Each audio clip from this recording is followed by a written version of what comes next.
be here with you today, and today I'm going to tell you 5 things that I hate about my '04 Nissan 350Z. So let's get started.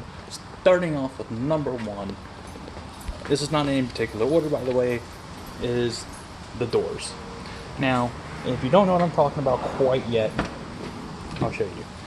These doors are pretty particularly heavy, and the hinges on them are from, I think, the Maximas or the Ultimas. I don't quite remember, but either way, they reused hinges to save some money. Well, if you notice, they have a tendency of doing that.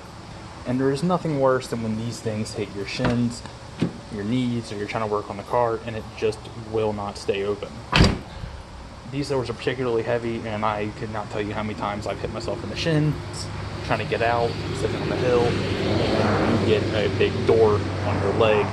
Not the greatest feeling in the world. It hurts pretty bad, to be honest with you. And starting off with number 2, why we're here at the doors, number 2 would be the windows and the motors. Now, some people have gotten lucky. I've heard a couple of people that said they've never had a problem with their motors, they've never had to replace them or anything. Both of these motors are the original motors that came with the car, and this one is particularly bad on my driver's side. The motor has a tendency of getting stuck down or up, and I'll have to end up holding the button and hitting the door panel in a particular spot to get it to go up or down. And it's particularly annoying. And if you go on the passenger side is out of sync, and every time I put it back in the sync, it will go up, hit the top of the frame, and come back down a couple of inches. The passenger side is not much of a big deal. The driver's side gets stuck pretty often, and it is very annoying. I've had a couple times where it would not go up for me whatsoever, and I've had to drive around a whole day in 20-30 degree weather with my window down. Not the most desirable, but it's pretty easy fix. You can get the motors off eBay for like $25, and the panels are pretty easy to take apart. They're pretty easy to do yourself, maybe with an hour or two by yourself or with a buddy. Very, very easy taken care of if it's not much of a big deal for you.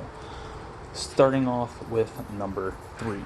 Number 3 will be the interior quality while we're in here. The interior quality is not the greatest, but it is not the worst. I've seen a lot worse, but the main problem with the interior quality is the paint they used.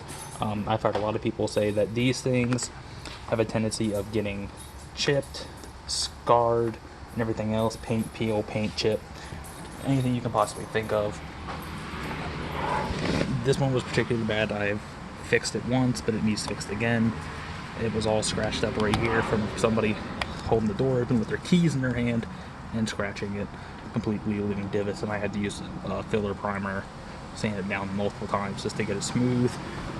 I've seen a lot of people's cars and a lot of interiors right here around the shift boot, up here, and all of this ends up chipping and peeling away, getting scratched and everything else, and it's pretty bad. These get pretty bad as well. You can see right here, the side's starting to do it too, very slowly. The interior quality of the paint is not the greatest, but it's nothing fancy. You don't need anything fancy. You're not in the car for the interior, you're in the car for the enjoyment. So that's number 3, is the paint quality. Now, starting off with number 4 on the list would be the trunk. If you don't know what I'm talking about yet, it's this. You ever had this problem? Go up, hit the button underneath, or hit your keys, and guess what? It pops, but it does not open. You have to hit it and pull it up quick enough for you to get it open. Now, the main culprit is these guys. Now, I only have one. You can see the one on the other side. But these guys, the springs in them go bad, and they don't want to hold up. Now, mine's pretty spaced out because I put some pennies in there and some cotton on the bottom to help not divot in right here, and it works 20% of the time.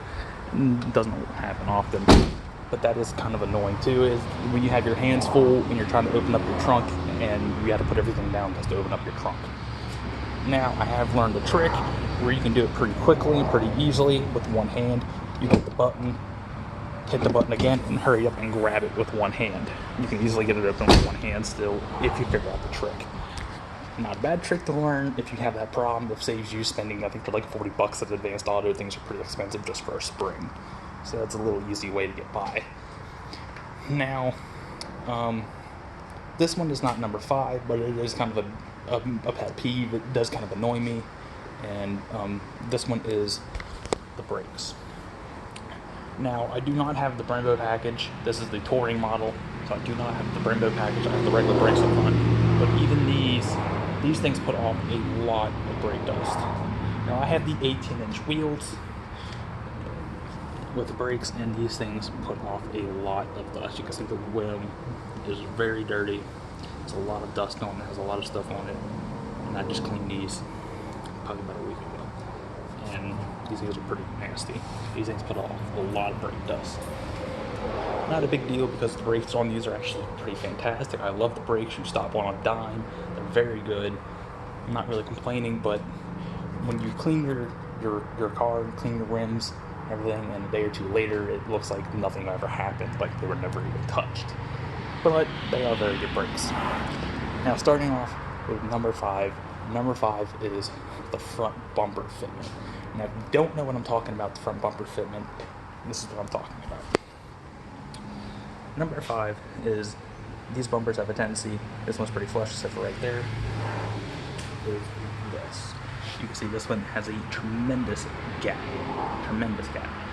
And it doesn't matter how many times I've taken this bumper off, putting it back on, tried different angles, had a buddy help me, I always have the same problem on this side or that side. One side usually worse than the other for some odd reason. There's just a particular way you have to have it sit on the bumper. I'm not a professional in any way, shape, or form when it comes to body panels. But it's kind of annoying when you go to a car show or you're hanging around with a buddy or somebody walks up, hey, your front bumper's on. I already know. It's kind of something we have to deal with. I'm not sure, this is the stock bumper, I'm not sure if people with aftermarket bumpers have the same problem or if it's just with the OEM bumper styles. So with that being said, that's the 5 things that I hate about my 350Z. I'll catch you all in the next one.